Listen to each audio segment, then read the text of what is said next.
परिचय।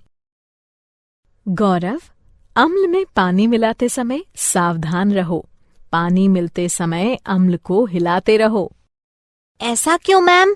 मैं इन्हें सीधे सीधे क्यों नहीं मिला सकता? ऐसे तो बहुत समय लगेगा। हाँ, ये सच है कि इसमें समय लगेगा, किंतु तुम्हें इसे धीरे धीरे ही मिलाना चाहिए, अन्यथा तुम जल सकते हो। अरे हाँ, मुझे पात्र गर्म लग रहा है। ऐसा क्यों है मैम? बताती हूँ। ऐसा अम्ल व क्षारक के मध्य अभिक्रिया के कारण है। बच्चों, इस पाठ में हम अम्लों व क्षारकों के गुण धर्मों तथा लवणों के बारे में अध्ययन करेंगे।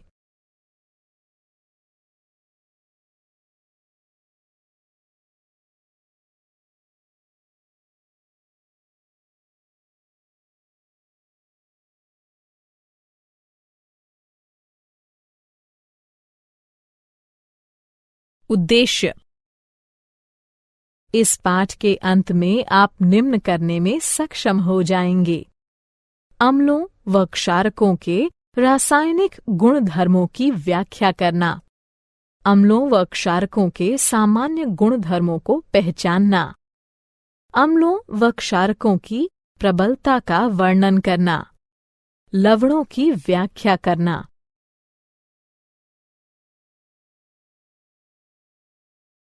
अम्लों व क्षारकों के रासायनिक गुणधर्म। अम्ल वह तत्व है जो पानी में मिलाए जाने पर हाइड्रोजन आयन उत्पन्न करता है, और क्षारक वह तत्व है जो पानी में मिलाए जाने पर हाइड्रोक्साइड आयन उत्पन्न करता है। अम्ल व क्षारक दोनों ही के रासायनिक गुणधर्म भिन्न भिन्न होते हैं। आइए इनके गुणधर्मों का अध्ययन करते हैं। अम्लों व क्षारकों के रासायनिक गुणधर्म कुछ इस प्रकार हैं। गंधीय सूचक। मान लीजिए आपको 4 रसायन दिए जाते हैं और अम्ल या क्षारक के रूप में उनकी पहचान करने को कहा जाता है। आप कैसे पहचानेंगे? आइए पता लगाते हैं। हमारे पास गंधीय सूचक है जो बताते हैं कि कोई तत्व विशेष गंध में परिवर्तन के कारण अम्ल या क्षारक है। इनका प्रयोग प्रयोगशालाओं में गंधीय अनुमापन नामक प्रक्रिया द्वारा यह देखने के लिए किया जाता है कि कोई विलयन अम्ल है या क्षारक।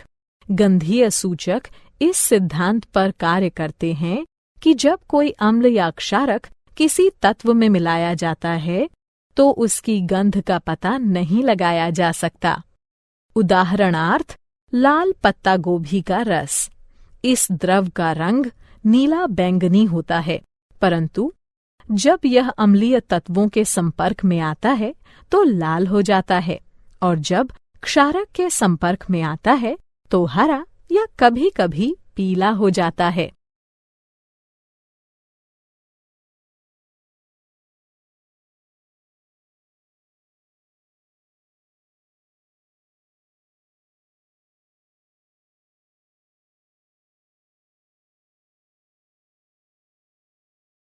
क्या आप जानते हैं, आप जितने भी द्रव देखते हैं उनमें से लगभग प्रत्येक में या तो अम्लीय गुण होते हैं या फिर क्षारीय। जल यानी H2O अम्ल व क्षारक दोनों हो सकता है। इसे कुछ अभिक्रियाओं में अम्ल माना जा सकता है, जबकि अन्य में क्षारक। जल अम्ल या क्षारक बनाने के लिए स्वयं के साथ भी अभिक्रिया कर सकता है।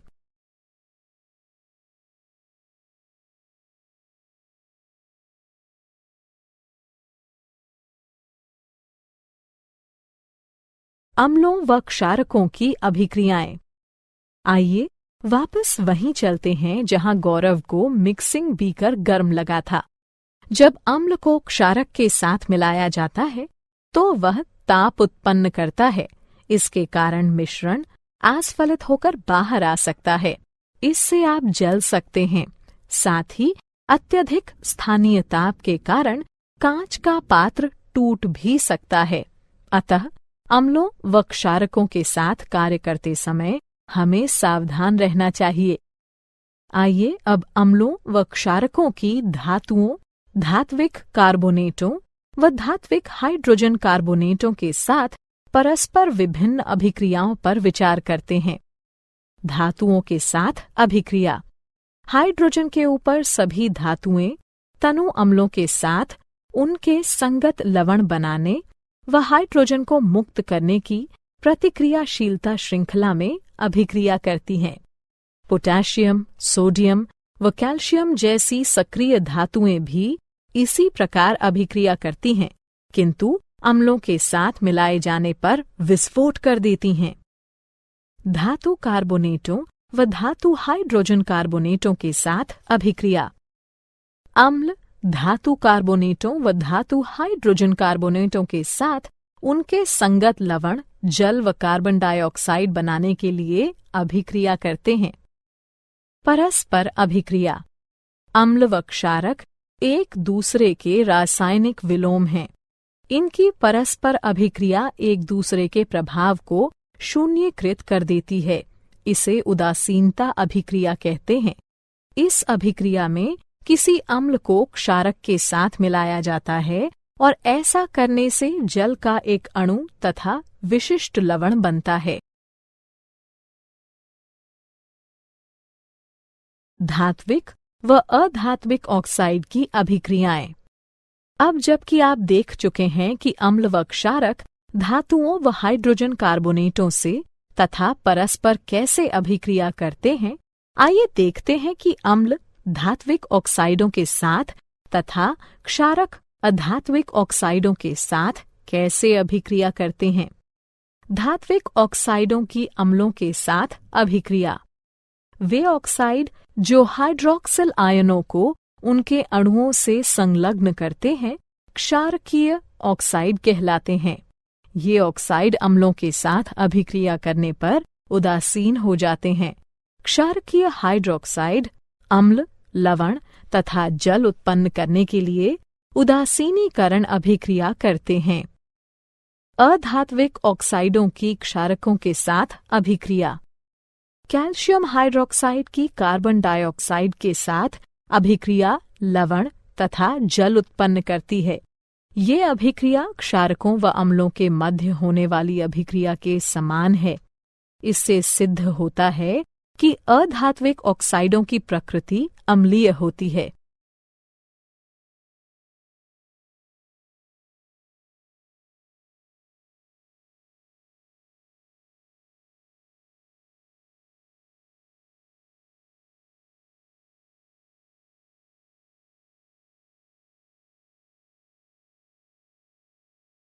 क्या आप जानते हैं, जब अम्ल व क्षारक परस्पर अभिक्रिया करते हैं तो वे जल उत्पन्न करते हैं। अम्ल H+ आयन उत्सर्जित करता है तथा क्षारक OH- आयन के साथ उसका संयोजन करके उसे ग्रहण करता है। यही कारण है कि अम्ल को प्रोटॉन दाता तथा क्षारक को प्रोटॉन स्वीकारक कहा जाता है। जल के साथ अभिक्रिया। जब अम्लों को किसी जलीय विलयन में मिलाया जाता है तो वे आयन उत्पन्न करते हैं। किसी अम्ल या क्षारक को जल में मिलाते समय आपको ये याद रखना चाहिए कि यह एक ऊष्माक्षेपी प्रक्रिया है। सांद्र अम्ल में जल मिलाते समय ध्यान रखिए कि उत्पन्न ताप मिश्रण को आस्फलित कर सकता है, जिससे आप जल भी सकते हैं। अत्यधिक स्थानीय ताप के कारण कांच का पात्र टूट भी सकता है। जब आप किसी अम्ल या क्षारक को पानी में मिलाते हैं तो प्रति इकाई आयतन के हिसाब से आयनों की सांद्रता घट जाती है। इस प्रक्रिया को तनुकरण कहते हैं और आपको तनु अम्ल या क्षारक प्राप्त होता है। अम्लों व क्षारकों की प्रबलता। किसी विलयन में उपस्थित आयनों की मात्रा जानने के लिए अथवा किसी अम्ल या क्षारक की प्रबलता का पता लगाने के लिए आपको एक सार्वभौमिक सूचक का प्रयोग करना पड़ेगा। सार्वभौमिक सूचक अनेक सूचकों का मिश्रण होता है। यह किसी विलयन में हाइड्रोजन की विभिन्न सांद्रताओं को विभिन्न रंगों में प्रदर्शित करता है। एक पीएच पैमाना वो पैमाना होता है जिसके प्रयोग से हम किसी विलयन में हाइड्रोजन आयन की सांद्रता को माप सकते हैं। आप पीएच को 0 से माप सकते हैं, जो कि अत्यंत क्षारीयता का प्रतिनिधित्व करते हुए 14 तक अति अम्लता प्रदर्शित करता है। उदासीन तत्वों के पीएच का मान 7 होता है।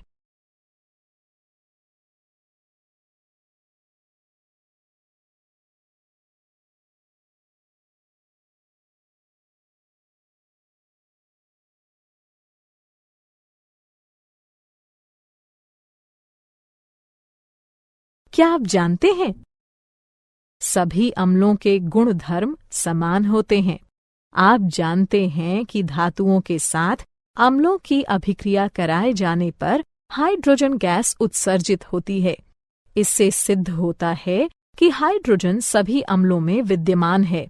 तथापि आपको ये पता लगाना होगा कि क्या हाइड्रोजन रखने वाले सभी तत्वों में अम्लीय गुण धर्म पाए जाते हैं।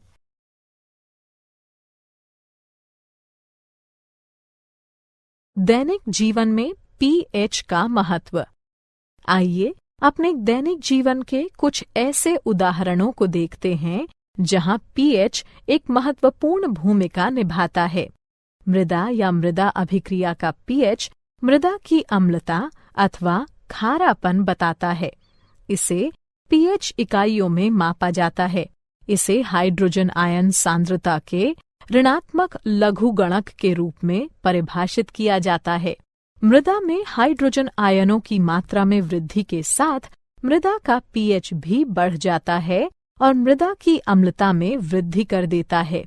मृदा के पीएच को मृदा की मुख्य चर राशि माना जाता है, क्योंकि यह कई रासायनिक अभिक्रियाओं पर नियंत्रण रखता है। यह पोषक तत्वों के रासायनिक रूपों पर नियंत्रण करके पौधों में पोषक तत्वों की उपलब्धता को विशेष रूप से प्रभावित करता है। पाचन तंत्र में पीएच।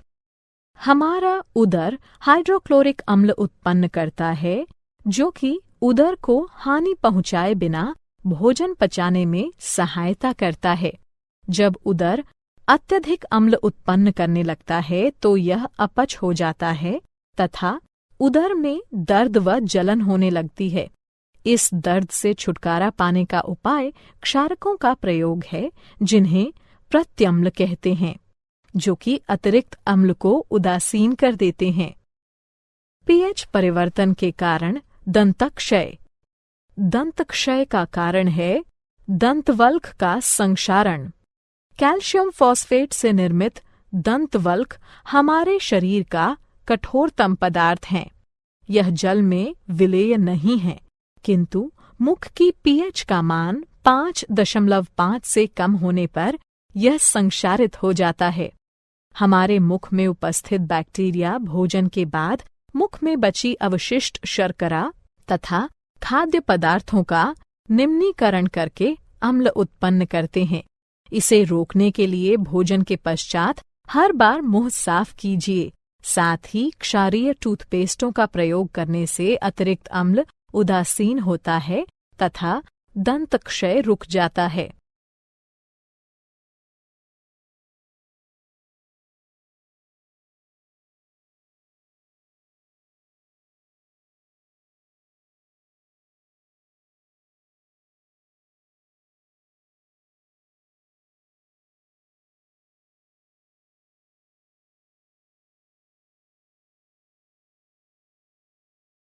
क्या आप जानते हैं, पशु व पौधे आत्मरक्षा में अम्ल उत्सर्जित करते हैं।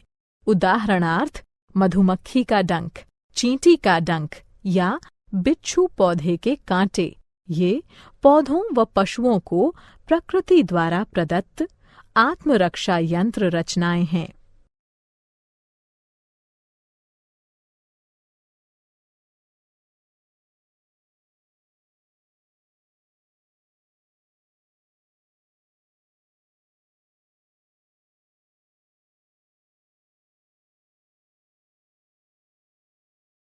लवण परिवार। लवण अम्लों व क्षारकों के मध्य अभिक्रिया से निर्मित होते हैं। जब अम्ल का H+ आयन धातु या अमोनियम के आयन से बदला जाता है तब लवण बनते हैं। एक जैसे ऋणात्मक या धनात्मक मूलक एक ही परिवार के कहलाते हैं। उदाहरणार्थ NaCl व Na2SO4 सोडियम लवणों के परिवार से हैं। इसी प्रकार NaCl व KCl क्लोराइड लवणों के परिवार से हैं।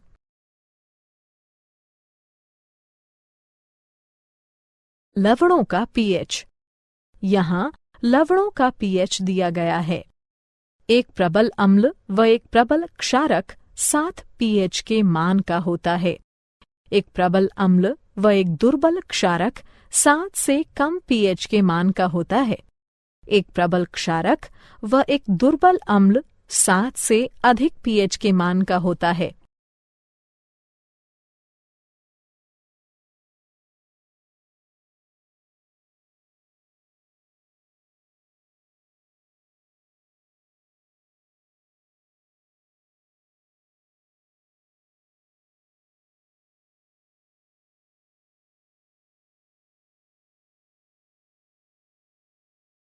सामान्य लवणों से मिलने वाले रसायन। लवणों से प्राप्त होने वाले कुछ रसायन निम्नलिखित हैं। सामान्य नमक। सामान्य नमक, जिसका रासायनिक नाम सोडियम क्लोराइड है, एक आयनीय यौगिक है और इसका सूत्र NaCl है। इसी के कारण समुद्र का जल खारा होता है। खाद्य नमक का मुख्य अवयव होने के नाते यह एक मसाले व खाद्य परीक्षक के तौर पर सामान्यतः प्रयोग में लाया जाता है। Sodium hydroxide. सामान्यतः कास्टिक सोडे के नाम से पहचाने जाने वाले सोडियम हाइड्रोक्साइड का आणविक सूत्र NaOH है। यह एक उच्च प्रदाहक धात्विक क्षारक है जो कि तृणशय्या, पपड़ी, दाने तथा 50% संतृप्त विलयन के रूप में पाया जाता है। यह जल, इथेनॉल व मीथेनॉल में विलेय है। इसका प्रयोग एक प्रबल रासायनिक क्षारक के रूप में लुगदी व कागज, कपड़ा, पेयजल, साबुन तथा डिटर्जेंट बनाने में तथा एक ड्रेन क्लीनर के रूप में किया जाता है।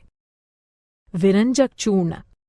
विरंजक चूर्ण, जिसका रासायनिक नाम कैल्शियम हाइपोक्लोराइट तथा सूत्र CaClO2 है, एक रासायनिक यौगिक है। मुख्य रूप से इसका प्रयोग जल शोधन हेतु तथा एक विरंजन कारक के रूप में किया जाता है।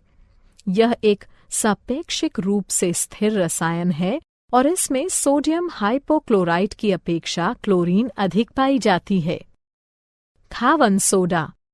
खावन सोडा के नाम से प्रसिद्ध सोडियम बाइकार्बोनेट तथा सोडियम हाइड्रोजन कार्बोनेट एक रासायनिक यौगिक है जिसका NaHCO3 है। यह एक श्वेत ठोस है जो कि क्रिस्टलीय है किंतु एक महीन चूर्ण जैसा दिखाई देता है। इसका स्वाद अल्का नमकीन अल्कलाइन होता है। धावन सोडा। धावन सोडा या सोडा भस्म के नाम से प्रसिद्ध सोडियम कार्बोनेट, जिसका रासायनिक सूत्र Na2CO3 है, एक सोडियम लवण है।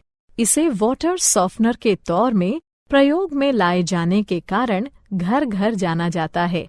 यह विभिन्न पौधों की भस्म से निष्कर्षित किया जा सकता है। यह लवण व चूना पत्थर से बड़ी मात्रा में संश्लेषण द्वारा प्राप्त किया जाता है। क्या आप जानते हैं? क्रिस्टलीकरण का जल वो जल है जो क्रिस्टलों में पाया जाता है।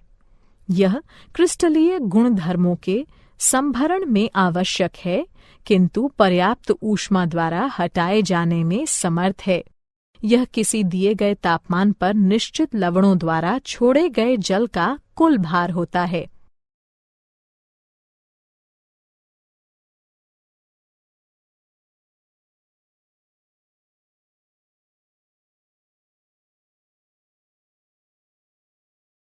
सारांश।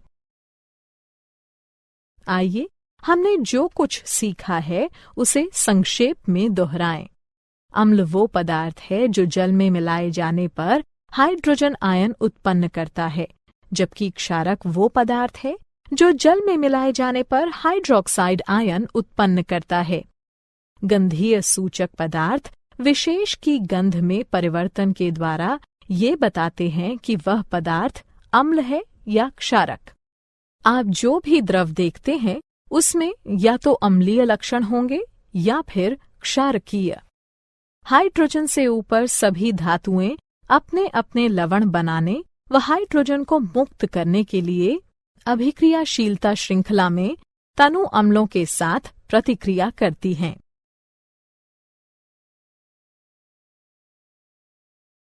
अम्ल कार्बोनेटों व हाइड्रोजन कार्बोनेटों के साथ उनके लवण, जल व कार्बन डाइऑक्साइड बनाने के लिए प्रतिक्रिया करते हैं। अम्ल व क्षारक एक दूसरे के रासायनिक विलोम हैं। अम्लों को जब जलीय विलयन में मिलाया जाता है तो वे आयन उत्पन्न करते हैं। pH स्केल किसी मिश्रण में हाइड्रोजन आयन सांद्रता मापने का पैमाना है। लवण अम्लों व क्षारकों के मध्य अभिक्रिया के कारण उत्पन्न होते हैं।